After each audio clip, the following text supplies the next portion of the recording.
இது வந்து என்னோடய ஸ்டைலில் வீட்டிலே சிம்பிளாக தயாரிக்கக்கூடிய பேல்பூரி. இது வந்து பொரி வந்து ஒரு 3/4 பாக்கெட் போட்டுருக்கேன். மிக்சரு ஒரு 1/4 பாக்கெட் போட்டுருக்கேன். இது வந்து கொஞ்சம் பேரிச்சம்பழம், புளி, சீரகம், அப்புறம் ஒரு துளி உப்பு, கொஞ்சம் காரம் மிளகாத்தூள் இதிலே போட்டேன். நான் காரம் போட்டுட்டு நல்லா கொதிக்க வச்சு இறக்கிட்டேன்.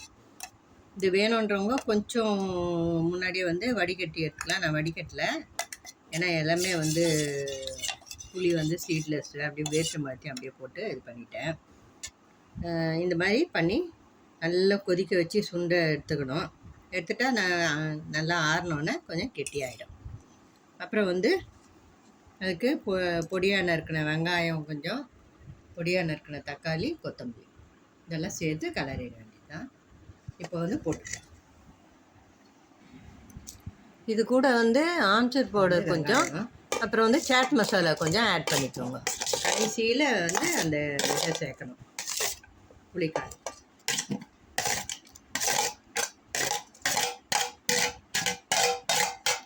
பசங்க கேட்டாங்கன்னா வீட்டிலே இப்படி நான் செஞ்சு கொடுத்துருவேன், வெளியில் வாங்கக்கூடாதுன்னு.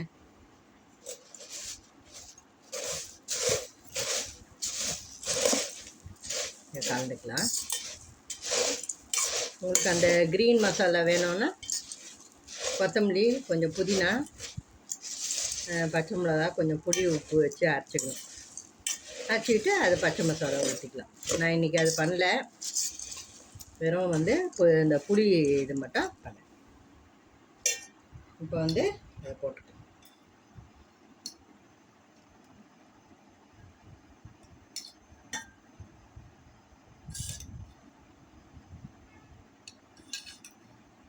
நம்ம வீட்டிலையே கொதிக்க வச்சு பண்ணுறதுனால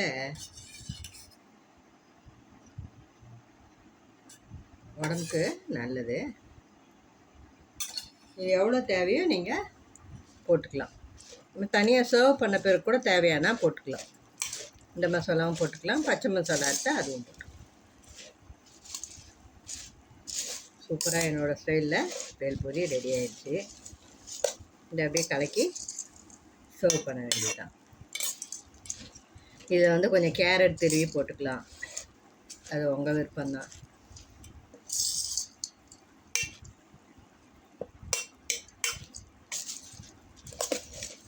இந்த புளி இதை விட்டால் கடைசியில் போடணும், இந்த பச்சை மசாலாவும் கடைசியில் போடணும். இதெல்லாம் முதல்ல கிளறிட்டு கடைசியில் போட்டோம்னா பொரி வந்து அப்படியே ரொம்ப அமுங்காது.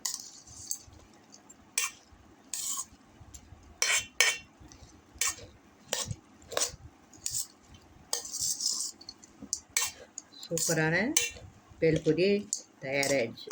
இன்னும் கொஞ்சம் மிக்சர் வேணும்னா கூட மேலே போட்டு கட்டுங்க.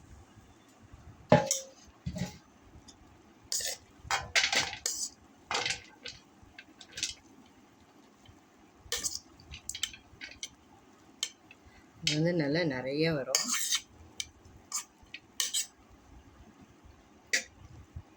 இது மேலே வந்து கொஞ்சம்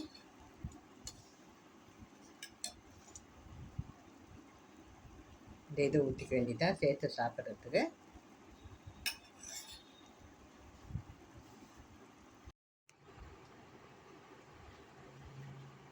எப்படி இருக்குன்னு சொல்லுங்கள் சாப்பிட்டுட்டு.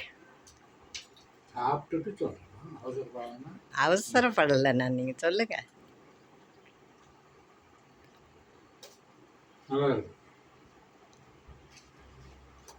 நல்லா இருக்கா? இதெல்லாம் கரெக்டாக இருக்கா? அந்த புளி இதில் காரம், உப்பு, ஸ்வீட்னஸ்ஸு.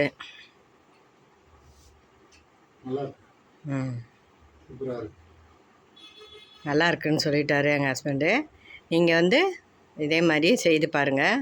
சிம்பிளாக வந்து இதை வாங்கிட்டு வந்து அந்த புளி இதை மட்டும் பண்ணிவிட்டு செய்ய வேண்டியது தான். செய்து பார்த்துட்டு எப்படி இருக்குதுன்னு சொல்லுங்கள்.